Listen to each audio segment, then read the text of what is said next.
right. Okay. Thank you so much for that one, Shane. Hello, everyone. I am Ken from the New Zealand Qualified Bookkeepers Association, and welcome to our webinar with FundTap, utilizing AI and automation to build your bookkeeping business. Here's a reminder to ensure that we all have a seamless meeting for today. Please put yourself in mute at all times to avoid interrupting our panelists. However, we highly encourage you to engage and make this webinar interactive by using the chat box if you have questions or opinions that you would like to express.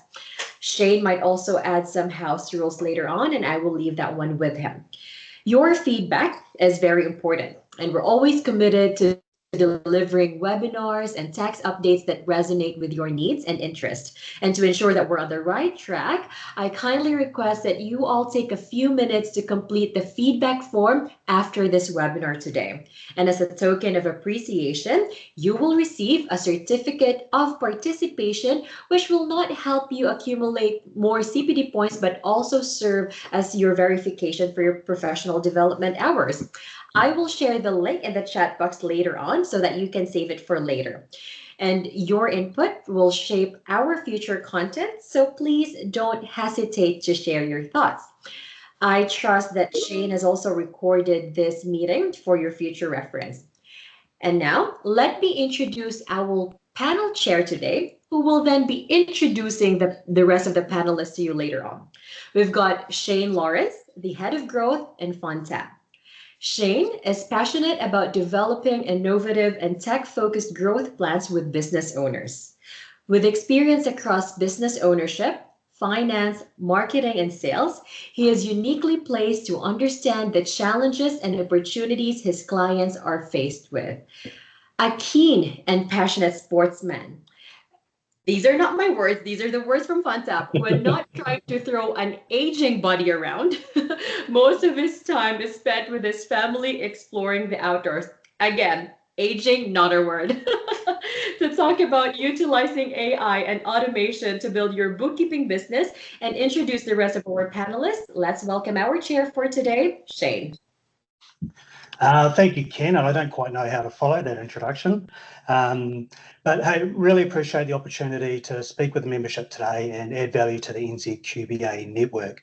It's a topic we're really passionate about. We utilise AI and machine learning in our credit decisioning process, but also on a huge journey to try and automate and outsource all of the activities that are repetitive and that we don't necessarily want to keep doing on an ongoing basis. What that allows our team to do is to focus on the things they're good at, the things that they enjoy, and the things that really add value to the business. So happy to be involved. And at this stage, I'll pass on to Melanie Morris for a quick introduction of herself. Kia ora, everyone. Thanks, Shane. Thanks, Ken. Absolutely delighted to be back here with you. Thank you so much for inviting me. This is a really important subject and topic which will be affecting all of us now and in the future. So very much looking forward to having a chat and hopefully adding some value to you. Great, fantastic. Thank you, Mel. Great to have you on board. And Heidi. Hi, I am Heidi Seale. I'm an operations consultant from Tauranga, Bay of Plenty, so very much involved in systems and processes on the daily. And so the whole conversation around AI and automation is just so integral to your clients as business owners, and then also yourself as a bookkeeping business owner. So yeah, really looking forward to being a part of the conversation today. Fantastic. Thank you, Heidi. And Irene?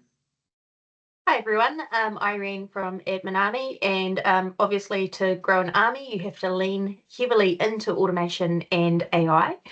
So really excited to share some of my insights and experiences in kind of building out the processes in the bookkeeping side of our business. Fantastic. Thank you all. And just a quick note, Melanie Morris does have to leave us at about 12:30 to go to a funeral. So our condolences, apologies, and thank you for taking the time that you do have to add value here today. So thanks again, Ken, for the warm introduction. Actually quite excited to dive into this topic, and especially with some very knowledgeable and experienced panelists. What we see is AI and automation are not just buzzwords anymore. So the tools that are transforming industries right across the board and bookkeeping is no exception. So whether it's streamlining operations, reducing manual tasks, or providing more value to your clients, AI and automation have an increasingly large part to play in the evolution of your own business. I know through the journey we've been on, it can seem quite overwhelming or even a bit unnecessary at times. What we realised is that we don't have to overhaul our entire business overnight. So it's about taking the small, simple steps that add immediate value, both to your own workflow and most importantly, adding value to your clients. So, I'm no bookkeeper, but modest changes, automating invoicing, reconciling bank statements can help free up your time to add the higher value services through to your client base there. So today, the aim of this is to talk you through and walk through exactly how you can do that in your own business. So the structure of the webinar will be relatively straightforward. So first of all, we'll cover why implementing AI and automation is so important to your advisory business. And after that, we'll dive into the practical side of things, the what and the how. We'll go over the tools, processes, and hopefully a couple of real-world examples that you can start implementing in your business today. So before we jump into that, I'd love to get a sense of where everyone is at in their own journey. So I'm going to run a couple of quick live polls to see how much AI and automation you're currently using in your business. Your participation would be appreciated so we can get a sense of where everyone in the webinar is at. So we'll run through those quickly and then we'll jump into our first topic. So why adopting AI and automation now is critical for your business success. So it won't be just a second.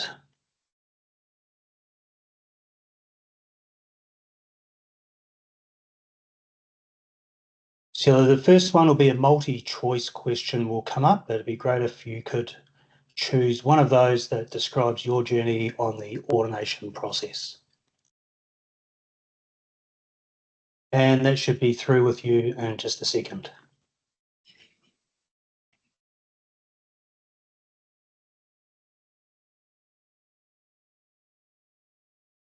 Can any of the other panelists confirm whether that's Yes. done? Yeah. Thank you. For the record, I didn't select the option that is I should be hosting the webinar.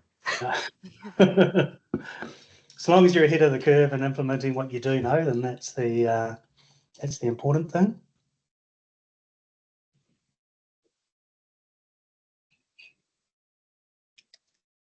Okay, we'll let that run for another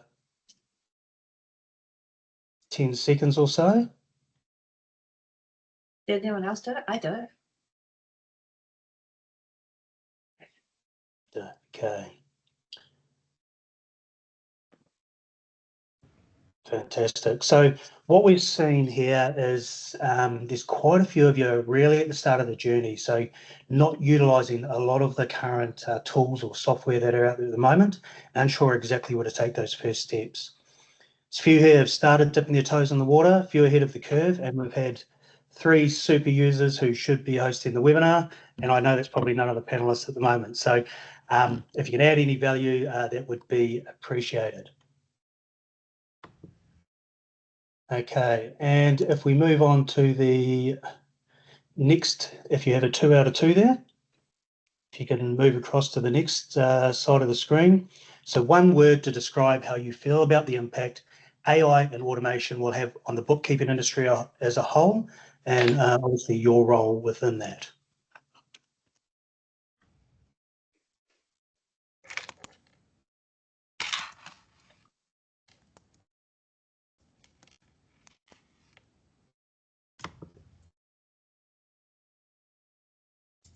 Okay, fantastic. It's really good, actually. Looking through some of these answers, so excited, game-changing, daunting, exciting, processes, intrigued, unsure, scary.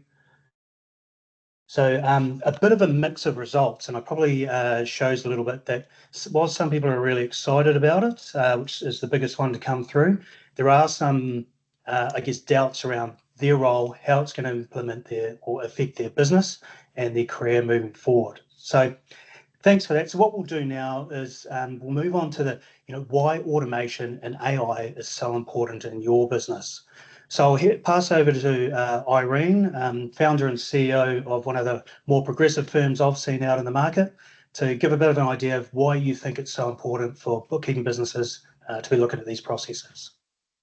Yeah, and I think if I was to sum it up, Shane, in kind of one example, it's the example that I had a few years ago when I was talking to a fellow bookkeeper in the industry, and they said to me that they didn't like to use software like Dext or HubDoc because it meant that they did their job much faster, and so they weren't able to bill their client quite as much. And I think in itself, to me, that is why these technology enhancements are so important.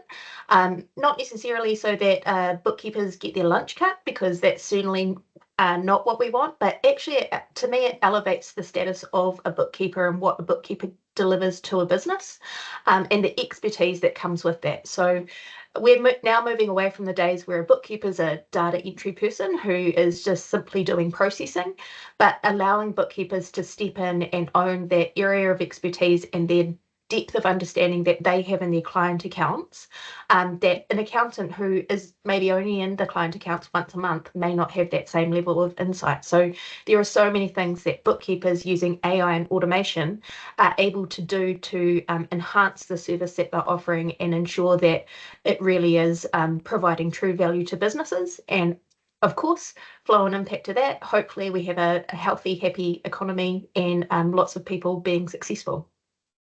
Fantastic, thank you. And quite an interesting story there, because there's almost that bit of a contra between I'm actually going to lose some of my billable hours, which is the traditional billing and revenue metric for the advisory business. But I guess the concept to take is that I can do the same amount of work in less time, possibly still charge as much, while also having time to add value in other areas. So quite an important side of things there. And Heidi, yourself, obviously been in a bookkeeping business, working in a consultancy side of things now. Have you come across this type of issue in your past? Yes, and I think a lot of it is we do have to have that mindset shift on what the future of work looks like in our industry. So I had a really good frame up the other day, which is, the future of a lot of the accounting advisory world is creating opportunities, managing relationship and solving problems. And I've never met a bookkeeper who isn't a master problem solver, who doesn't have all these sparky ideas for creating opportunities, and who doesn't have this innate ability to pull together and manage relationships. And I think sometimes I know from my own experience when I had my bookkeeping business, we don't always see ourselves as having that role, but I think it's a really exciting and while there might be a few scary elements to it, a cool opportunity to be able to step into. And so I think it's a little bit of a reimagination of our identity as bookkeepers. And another framing that I found really helpful with kind of working out the place of kind of that AI and automation in a role is if you had an intern available to you to do a bunch of legwork that you didn't want to do, that is the role of AI. And so often in a small bookkeeping practice, we don't necessarily have the resource to pay another staff member or the runway in terms of client volume to justify the extra resource, but we can get AI being our intern, and who wouldn't want that? No, it makes sense completely. And you're right in the bookkeepers, they're natural problem solvers. And so in your opinion, based on what you've just said, by implementing certain processes or tools into the business, what's the one big change or benefit that a bookkeeper would see over the next 1, 3, 5 years of their business? Well, I think a lot of it comes down to the time efficiency, when you don't have to spend your time and your brain power doing things that your AI or automation can take care of for you. You've just got the capacity to have that bigger impact, to have those bigger conversations, or if you want to, just bring on more clients and do more work. Yeah. Fantastic. Thank you, Heidi. And Mel, you've obviously had your own bookkeeping business for a number of years, quite involved with the New Zealand bookkeeping community for a period of time, and obviously coming through with the evolution of Xero and that side of things. So you'd have a good, overview of where the industry's come from, where it's at the moment, and where it's going. Why is automation and AI and taking those first few steps so important for bookkeepers at the moment? Thanks, Shane. Thanks, Irene and Heidi. So yeah, I've adding to what has already been said. It is so important that we do embrace this. Some of you that have been around for a while, I mean, let's say a while is only 2 years. I mean, 2 years ago, did you have as much AI when you were watching a streaming service? Did you have as much AI when you were using Google Maps? You know, all of that. We just every day now. It's infused into our life. With the software, that is important that we have more tools coming on board. There are many things that will be done for you, but we still need you. We still need you to be able to verify things. We still need that human connection. AI is not going to be human. It's not going to have a relationship as far as empathy, understanding, having a full picture of your client and their client needs. I think also just adding to that time bit, I mean, yes, you might be billing on your minutes or your 10 minutes, whatever you might be doing out there. But if you can save some time, then that 10 minutes is going to be so useful for you to be able to add more value to your clients, such as taking the time to organise a meeting with another trusted advisor for that client, or picking up on the fact that they may not have enough money for their holiday period coming up for wages. And the other thing I was just going to mention there is 2 things. One thing was we need to meet our clients in the middle. So the clients are on AI. They will expect us to be using systems and processes that will actually meet them in the middle. So if we want to sort of evolve with this and have the new generation of clients coming through that are expecting it, that are on mobile, they're all just, sending things on WhatsApp nowadays, for example, we need to be there with them. So human connection, never going to be taken away from you. Meeting your clients in the middle, saving time, not necessarily to save dollars, but to actually add value, and it's going to be an expectation. Some of you may have heard of Just Ask Xero, JAX. That's something that is coming up, and that's going to be an automated tool that's going to be embedded in Xero, and it's going to allow you to ask JAX to create an invoice, do a credit note, that type of thing, and then in the future it'll evolve more. So it's going to be here, whether you like it or not. And I would just suggest that you learn something new every day or every 90 days. Just dip your toe in the water and start learning about this. I hope that helps. No, absolutely, and thanks, Mel. I've just written down a couple of notes to come back on a couple of things you've said there, actually, which was good. And just that last point, you said, it's coming whether you like it or not. And I was reminded of a quote I saw a little while ago that I thought was relatively relevant, in that, AI won't replace your role, but someone who knows how to use AI will. And I think that's quite relevant to the industry, where things are moving, and the, I guess the current role of a bookkeeper moving forward.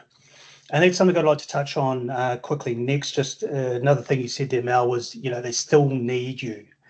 And so based on where you've been, where you're at and moving forward, and I'll throw this around to everyone quickly, but I'll put you on the spot first, Mel, is based on where we're at, the tools that are evolving, what is the future role of the bookkeeper look like in 3 years' time, 5 years' time? What are the key skills that need to be developed in order to fulfill that, for the small and medium businesses throughout New Zealand? I think it's a big question, isn't it? The main thing, I think that you're always going to need to know what a debit and a credit is. Right? You always need to know the fundamentals of bookkeeping and financials. That is important, because otherwise you're not going to be able to spot something that is inaccurate or needs verification. You're going to need to know the legislation, but when you think about that, the legislation might change quickly, because we're on a huge trajectory of evolution right at the moment. There's more that's happened in the last few years than what's happened in the last 10 years. So if we look forward, it's going to be quite quick. So you need to be agile. You need to be reading up on this. You need to be trying things out. But also, the most important skill, in my opinion, is you need to be human. You need to be there for your client. You need to be listening and need to be proactive and agile with their needs. Fantastic. And it, across a lot of industries as well, it appears those fundamental human connection requirements will never change, and it's how we go about that is, that's where things are moving. So thanks again, and I'll throw it to you with the same question, Irene, if that's okay.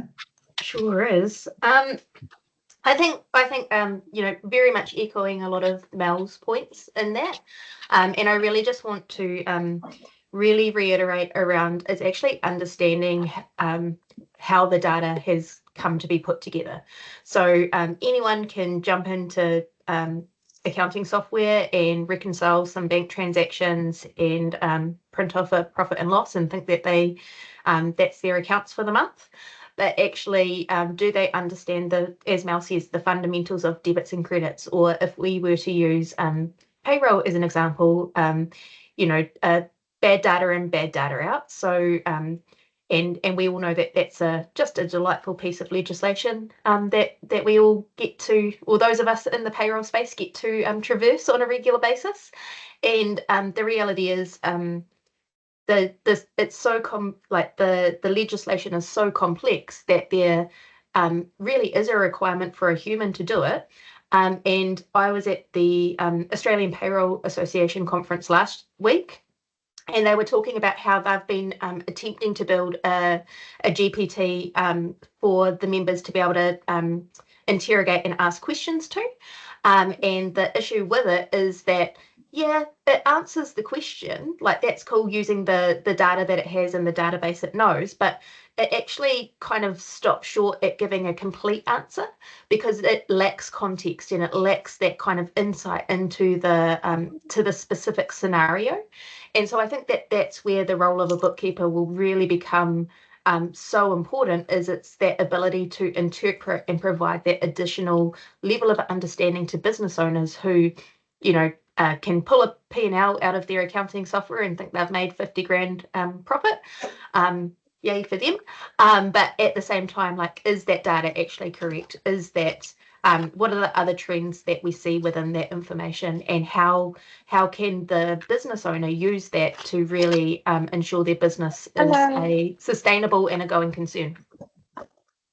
Fantastic. Some really relevant points there, and it talks to some wider talk in the industry around how do we go from compliance to advisory. Moving forward, data information will be served up on a plate. It's around being able to interpret that data. How does that relate to your client? What other value can you add? And segueing on to yourself there, Heidi, obviously previous bookkeeping business owner, and then moving on to, you're working with a range of different small businesses and around operations consulting. From a business owner's perspective, what sort of value are they looking at from the bookkeeping? Well, I think some clients, we always have a spectrum of clients, don't we? But you never will ever have a client base that doesn't have the client who says to you, these reports you gave me, what does it mean? Am I winning? Why did I make all this profit and I've got no money in the bank? That bridge is always going to need to be crossed. And AI is never, both Irene and Mel have said, they need the human to help build the bridge, to alleviate their fears, to give them the next steps, to assure them if they do X, Y, Z, that things will work out right. So I just think, it's all very well to get help to get those numbers. Obviously, we need the human to verify it, but then to build the bridge between that and the business owner and what steps they need to take to understand and make informed decisions on their future. That is just never going to go away. So I think the more that bookkeepers can lean into that, the more that they are absolutely solidifying their place in the business world forever. Fantastic. So just to actually recap on that, I think some really valid and reasonable points. You're always going to need the basics.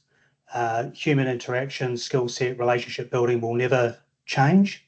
And then utilising tools to be able to interpret and add value out to your business clients.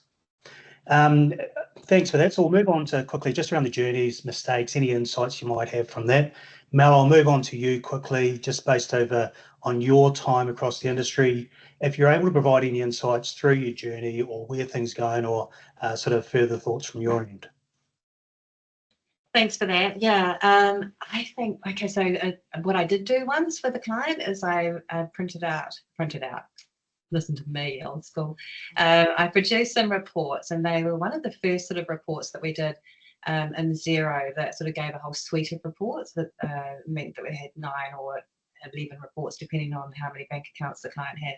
I thought they looked cool. It's called Management Report, and it looked great, and I just flicked it out to the client and said, here you go. Well, the person actually lost sleep and didn't understand it, and then I almost lost them as a client because it was just like too overwhelming. I didn't interpret it. I didn't make it easy. I just produced the report and sent it. So that's similar to what we've been saying today. So making sure that when you are using AI and you are using the auto tools, can you please just take the time, particularly in the beginning, to understand it yourself? So if you understand it, then you're going to make sense of it. So a lot of the tools have things like a executive summary that's AI generated. That type of thing will be there and coming out. You've got to read that and make sure it makes sense. Otherwise, you're going to look like you haven't spent the time. But personalize it if you can. Fact check everything. So AI is crowdsourced information, and people can put in there, how do I do something in bookkeeping, and then the AI will actually crowdsource what other people have said. That may not be true, right, in the initial stages. So make sure you fact check everything before you put your name and your brand behind it. Does that help?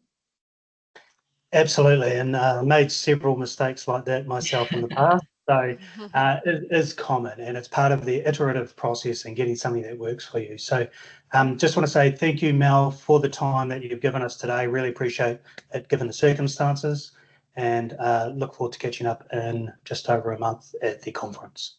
Thank you very much. Good luck, everyone, and thank you. Bye-bye. Cheers. Thank you, Mel. On that, I guess, as we were going through part of our process of automating communications and that side of things, we had an incorrect instruction go through at our developers who put something in the background. We ended up sending, it was slightly over 28,500 emails to 13 different people between the hours of about 11:30 on a Saturday night and 8 o'clock on a Sunday morning. So that, you learn pretty quickly that you are going to make some mistakes. Everyone's going through this journey as well. A quick few phone calls and sorries later, the problem was gone and we learned our lesson, and you're able to move on from there. So not everything has to be perfect sort of before you actually start dipping your toes in the water. So Irene built a business up from a while ago now. Started small, growing bigger, continuing to grow, outsourcing and automation.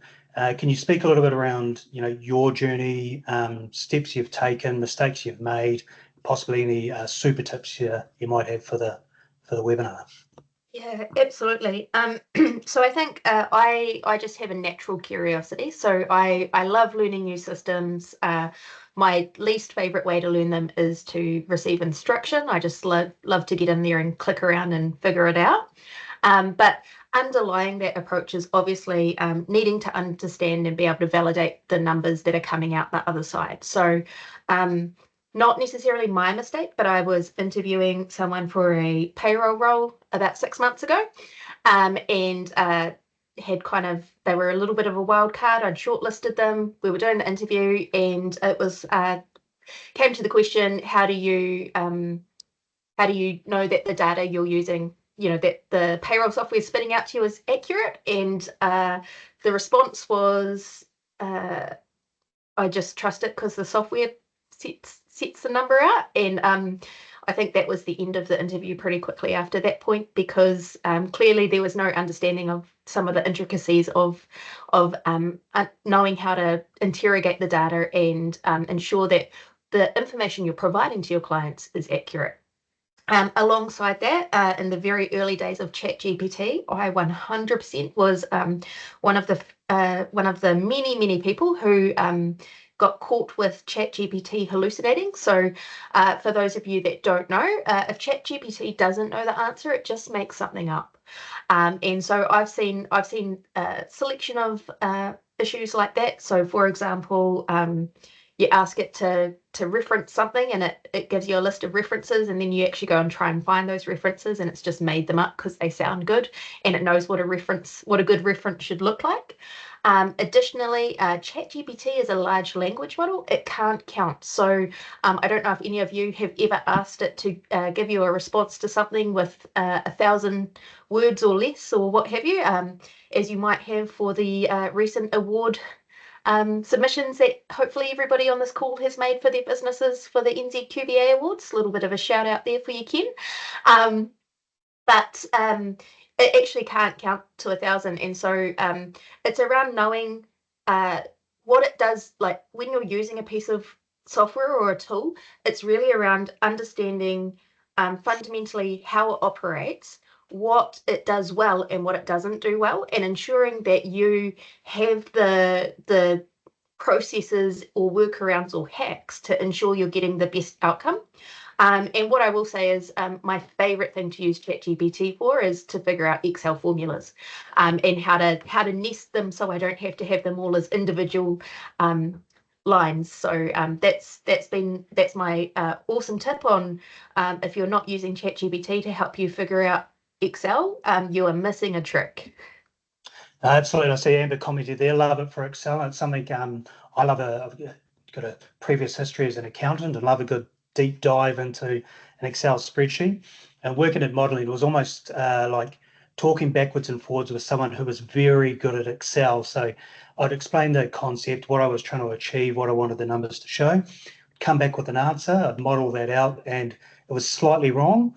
And so I'd be able to actually go back, hey, this part doesn't quite make sense, and would rethink its formula and then try it again. So you're able to come up with some quite complicated modeling formulas within GPT that just, I stopped learning Excel functions back in about Form 5, as it was back then. So really helpful, in that space. And Irene, obviously you've talked a little around AI and utilising that, but if we look at sort of automation and processes and that side of things, without giving away all of your trade secrets, are you able to talk a little bit around some of the processes that you've implemented within Admin Army that have led to some quite significant time savings?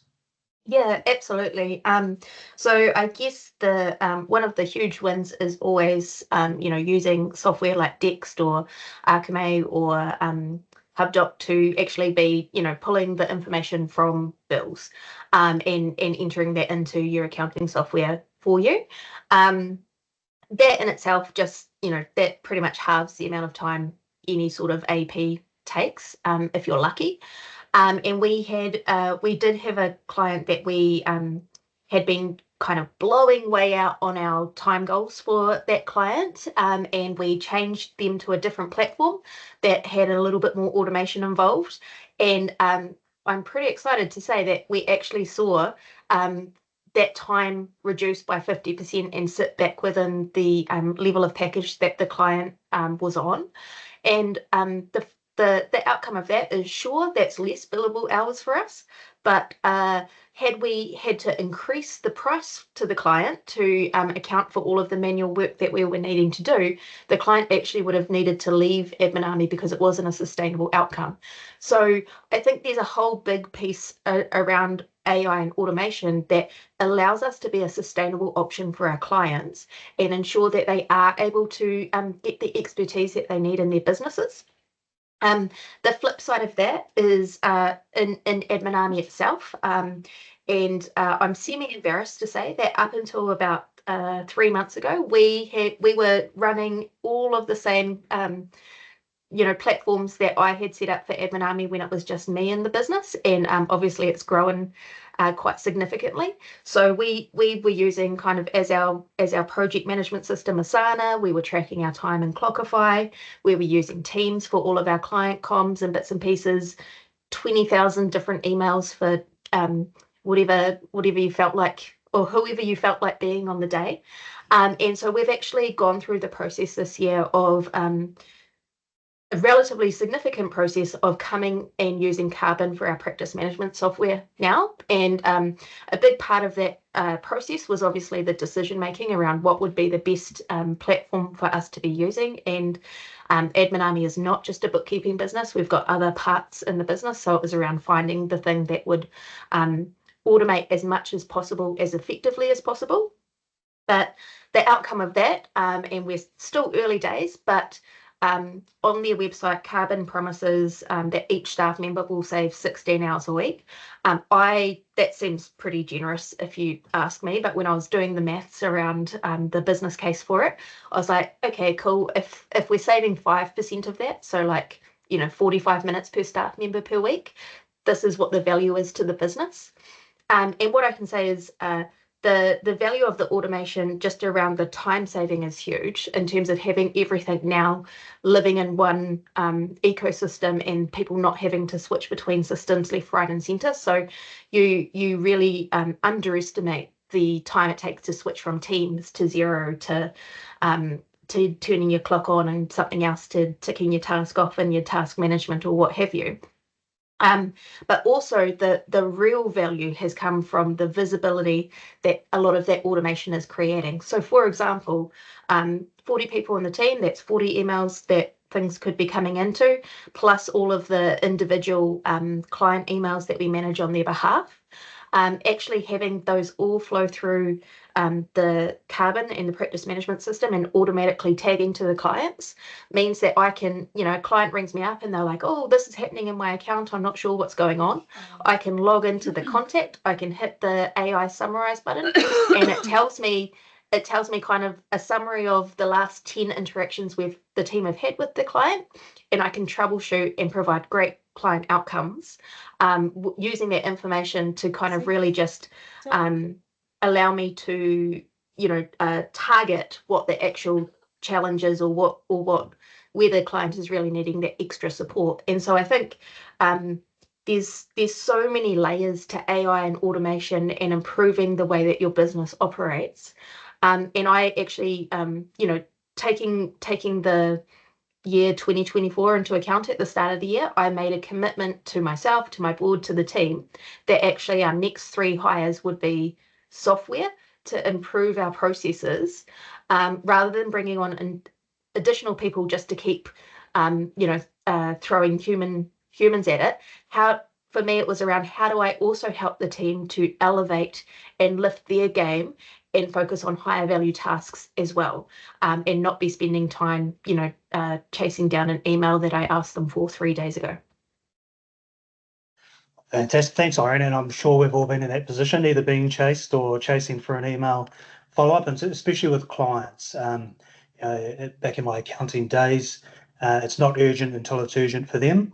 And so being able to automate a lot of that process can save a significant amount of time. And if I can throw you both under the bus a little bit, Irene has obviously had her bookkeeping business at all stages that a bookkeeping business can be, and tried and failed and succeeded with a number of tools.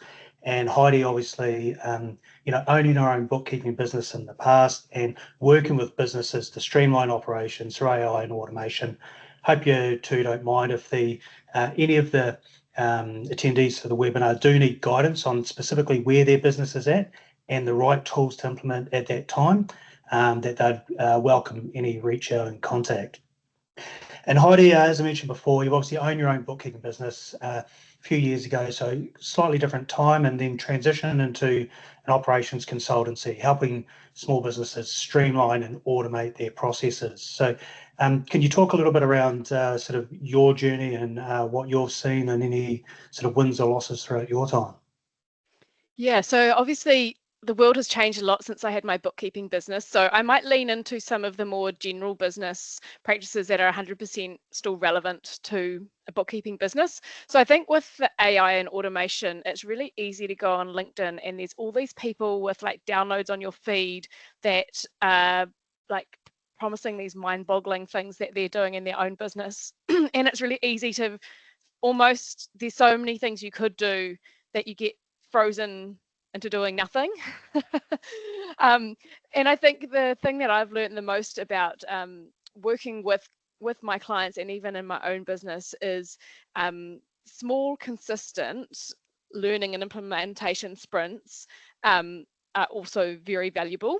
So I loved hearing what Irene said about implementing like her practice management system, which has been amazing. That's a massive project, and not all of us necessarily have the need or the capacity to do that. What I've found to be really helpful in my own business is putting some time aside once a fortnight or once a month, a couple hours where I can actually get a new automation or a new AI initiative off the ground. And so for me, getting in place an automated quote acceptance workflow has been such a time saver for me this year, where, you know, the quote is being generated, it's sent to the client, they're e-signing a link and they're getting their deposit request. That is such a small part of any business operation, but the amount of time and effort it saves you is astronomical. So there may be really small things that you can start picking off in your business that make a massive difference. Another one that I've implemented lately is I have online meetings, and there's a lot of AI note takers in here, which is great, but I also have a lot of in-person meetings that may even go for hours, that have action points, that have discussions, that have things that need to be recorded. So I can now record that on my phone. I've got a subscription to a product called Contented AI, which I'm using consistently to take those physical in-person recordings. It can deal with all the background noise, it can deal with the change of speakers, it can deal with like 10 people in a room all interrupting each other, and pulling that in to extract my action points, extract my insights, extract my SWOT analysis, extract my risk register, extract my decision points that resulted. And so again, that was a small thing. I had to sit down, make sure I had my process, get it off the ground, and then now that it's live in the business, you start getting that return. So I guess both in my own business and the businesses that I'm working with, it's not necessarily about kind of trying to dominate the automation and AI world like this quarter, but working out where are the wins that you can just put aside some time, work out how to make it work in your business, get it live, and then over the course of time, the gains are quite astronomical, and you actually start to feel a bit more energized to do that on the business work, because the gains become pretty, yeah, they kind of make a real difference in your life. Yeah, and I think that's really important. It's the simple steps. If you can automate one process, that will save you 5 minutes. And if it's something you're doing 12 times a week, there's an hour a week you've done there. Next month, it's something else that saves you 10 minutes that you're doing 3 times a week. And it's all those little adjustments or iterations to your workflow that'll have a massive impact in 12 months' time, 24 months' time, to what you're doing and how you're doing it. So thanks both. And what we'll do now is we'll move on to if you've got any specific tools or first steps or software platforms that you could possibly recommend bookkeepers at any stage could implement tomorrow, to start things moving along. And you're hearing ChatGPT's come up a few times, Microsoft Copilot, Google's in there, I've heard Dext, Two Shakes. There's a huge amount of tools and software out there. And attendees, you're welcome to ask any questions in the chat at this stage. If you've got any queries around next steps or specific software or otherwise that you've got questions about, and we'll try to cover those off as we can. So I'll start off with yourself, Heidi, at this stage. Is there anything as first steps that you can recommend to everyone out there? I kind of answered it a little bit in my last question, I guess, but yeah, just getting clear on a few things that you want to investigate. Obviously, ChatGPT is a great tool, but it just takes a little while to learn how to drive it. So work out what are you trying to use it for, and again, just spend some specific time on it. The tool that I mentioned before is called Contented AI, and if you are having in-person meetings and want to be fully present in the meeting, then that is a tool that I've found to be, again, it's like bringing an intern along to the meeting who's then going to record it for you, arrange all your outputs, and you can kind of be the star of the show rather than having to be the intern as well as the one hosting the meeting. So yeah, they're actually a Christchurch based company, so Contented AI. And then other than that, I think it's really just what are the pain points in your business and how can you start finding the tool that fits there. But those are my two places that I spend most of my AI efforts at the moment, Content AI and then ChatGPT. Oh, fantastic. And I'll actually take this one. I've got a question from Chantal. Any AI tools to help with marketing? So there are a number out there. I'll revert back to what we're using, ChatGPT. They have ChatGPT bots, which effectively means you can train your own specific GPT within that. One thing I would say is don't be too overwhelmed. Don't go in there and try and reinvent the wheel. Jump on YouTube. How do I create a marketing ChatGPT bot? There'll be someone who's distilled it down within about 5 minutes and be able to go through from there. So an example of the bot is we're able to feed it all of our website information, our marketing material, our tone of voice, what we're trying to achieve. And so we're training something specifically on how we like to market. And then I can jump on now and say, write me a Facebook post about cash flow issues for small business. And I want it to be 200 words long. Taking the information that I've fed into it will actually create that for me. And again, you do want to run your eye over, but there are some simple tools that you can use very easily with a little bit of setup time that can craft marketing content specifically for your business. Any add-on to that around AI for marketing, Irene or Heidi? Not specifically for marketing, but what I would say is I too have a ChatGPT bot, Shane, that speaks in the voice of Irene. So the benefit for me is that allows my EA to actually be able to draft things at a first cut in my voice. Inevitably I will look at it and there are words that I'm like, oh, I would never use that word, so like let's not say that. But it allows her it has allowed her to really nail my tone of voice as a first cut draft for proposals, emails, etc.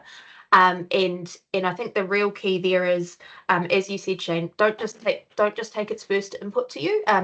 I can pick a LinkedIn post that's been written by ChatGPT a mile away, and actually, generally it's all the emojis that gives it away. But actually, make sure you're going back and saying, oh no, I wouldn't quite say it like that, or that's not really the intention of what I'm trying to get across.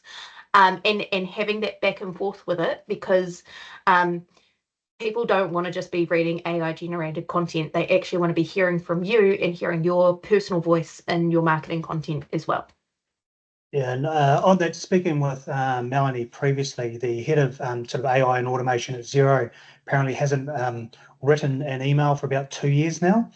So he'll have his bot will go and reply to all of his emails coming through. He'll jump in a couple of times a day, send, make a couple of adjustments and go. So there's ability to, I guess, train specifically in your own voice and your own tone. And I guess in addition to that, Irene, any other hints or tips or tools that you could share at this stage? Yeah, definitely. One of the things I'd say is that it can be daunting going, oh, now I need to pay for this subscription for this AI software and that subscription for that AI software or automation platform. And I think that can often, fuel that overwhelm that Heidi mentioned earlier around where do I start? But it really is actually a lot of the platforms that we already use in our businesses often have features within them that we're not utilizing and we can get better kind of outcomes out of. So using Heidi's example of, calendar booking. So pretty much if you want to book a meeting with me, you just get a calendar invite and you choose your time, and we're not going back and forth arguing about, not arguing. Hopefully we're not arguing about when the meeting is, but that would be awkward. But it's just those micro automations that you can make to your process. Additionally, if you find that people are ghosting you for the meetings that they set up with you, then you can set it so that it sends out a reminder 15 minutes before the call. So therefore, you're less likely to have time lost. And to my knowledge, both Google and Microsoft have that inbuilt within their platforms that already exist. There are other things you can do. So using Heidi's example of the AI recording, you can actually like low tech do that. So you can just record the voice discussion on your phone. You can upload it to Microsoft. You can open Word, tell it that you want it to transcribe from a file. It will transcribe it. You can tag which speaker is which, and then you can put it into another platform like ChatGPT, for example, and say, summarize this for me. What are my action points? So there are low-tech ways to really lean into the AI and automation functionality that exists without having to actually invest in further subscriptions or things like that. Thank you. And a small one from, I guess, our team that might be relevant to the audience today. So my team review about 150 sets of financial statements every single month. What we found is we were asking the same questions over and over again. Can you confirm your GST balance? What was this transaction for? And when you're going through your monthly, 2-monthly annual reconciliation, so we've trained up a bot. We can type in GST and we'll have 3 or 4 of the most commonly asked questions come through. Copy and paste, and even though little savings built up over a period of time have made a significant difference to the team. And just to wrap up slightly, any final comments from yourself, Heidi, around AI automation and the sort of... Shane, sorry, we actually have a couple questions here in the Q&A. Is it okay if I read them through first? Yeah, absolutely. Okay, so we've got one from Priscilla. I think this one is directed to Irene. Are we able to connect with Irene directly? You sure can, but what I can't promise you is that you won't get gatekept by my EA. And that's mainly because her job is solely to keep me on track. So you feel free to reach out on our website, hello@adminarmy.com, and Ria will organise you from there. Fantastic. And also Irene will be there in the conference on the 8th of November. So maybe that's a great time to have one-on-one session with her. I'm just throwing you out there in the open, Irene. We've got another question here from Vanessa. Are you saving time or creating space to put in more work? For example, are you still working 40 hours, but now have a higher volume of work within that 40 hours? Maybe if So yeah, 40 hours is interesting. I love what I do, so I probably still do more than 40 hours. But what I would say is the automation and the wins and the things like that have absolutely contributed to me being able to step back entirely from operational tasks in Admin Army, and I don't do a whole lot of actual bookkeeping myself anymore. And I'm able to focus on the strategic tasks and how we grow the business and what the next thing is. But it also makes me more efficient. So, you know, being able to go and have a conversation with ChatGPT around, you know, how do I reword this? Or here is my brain dump, which I do quite often, like, here's a big brain dump. This is what I want to say. Please reword it for me. You know, those time savings in terms of not having to, you know, worry about grammar or what have you, have been really, really important in my efficiency, because also I can write my brain dump. I've told it what I need it to know. And then beyond that, I don't have to really think about it other than to ensure I'm comfortable with what it's saying and how it has refined things. Absolutely, and to back that up as well, and I think it depends, I think it was Priscilla, it depends on your specific circumstances as well. So we're in a similar situation to Irene in that we've got ambitions and we're a quickly growing business, and so we're utilising the tools to do more with the same amount of time. Other people I've come across, you know, their goals to go from 40 hours to 30 hours a week, so they can go and do the school run in the afternoon and that side of things. So the tools are there, and it's around utilising it for your own purpose and your own, you know, what's important to you. Fantastic. We've got another comment here from Lana. I would love to connect with Heidi. How can they connect? Although Heidi would also be there in the upcoming conference. So just throwing you out of the water there, Heidi, so they can get in touch with you directly if they want to. But if they're not attending the conference, how can they connect with you? Either find me on LinkedIn and send me a message, Heidi Seale. I don't think there's any other Heidi Seales. Or you can go to my website, www.businesssense.co.nz, and there's a couple ways you can contact me there. Fantastic. We've got another question here from Tina Lay, and I think this might be our last question of the day. Irene, what is an example of how you've used contented AI, just to get an idea of what you mainly use it for? I'm going to throw that one over to Heidi because I don't use contented AI. So I use it. In my role, I do have a lot of workshops and meetings, and they're often in person. So I will record those and I will upload them, and they will help me write my outputs. So whether that be a report, a follow-up emails, it has a little bit more, I guess, analysis-based outputs that can come in the form of tables or specific structures, not just kind of a bullet point list. So essentially it just speeds up my outputs from taking in-person meetings with, depending on what I need to report back to the client. It does just a lot of the legwork for me. Fantastic. Thank you for the questions. And just over to you, Irene, any final thoughts from your end? Simply to not be scared of the process, and I think just to reiterate what Heidi said earlier, take 15 minutes once a week to investigate a new piece of AI or find what features in your existing software suite you aren't using to their full potential, and it's those little micro wins that you get over time that will really make the difference. I think as bookkeepers, there's in order to stay at the forefront of the industry, there's a bit of a responsibility to be early adopters in terms of actually just giving things a go and seeing where they end up. And I'd use the example of just Ask Xero as a point.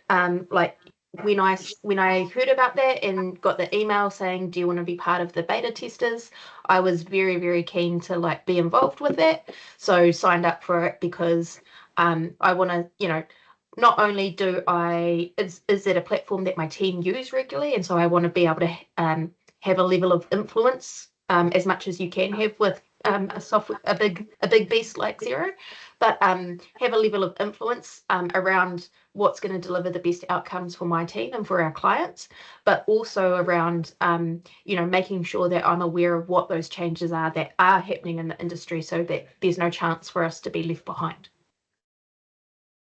Fantastic. Thank you, Irene. And Heidi? I don't know if I've got anything additional to add, but just to be encouraged that it gets easier the more that you start to get into it. And so, just make a start.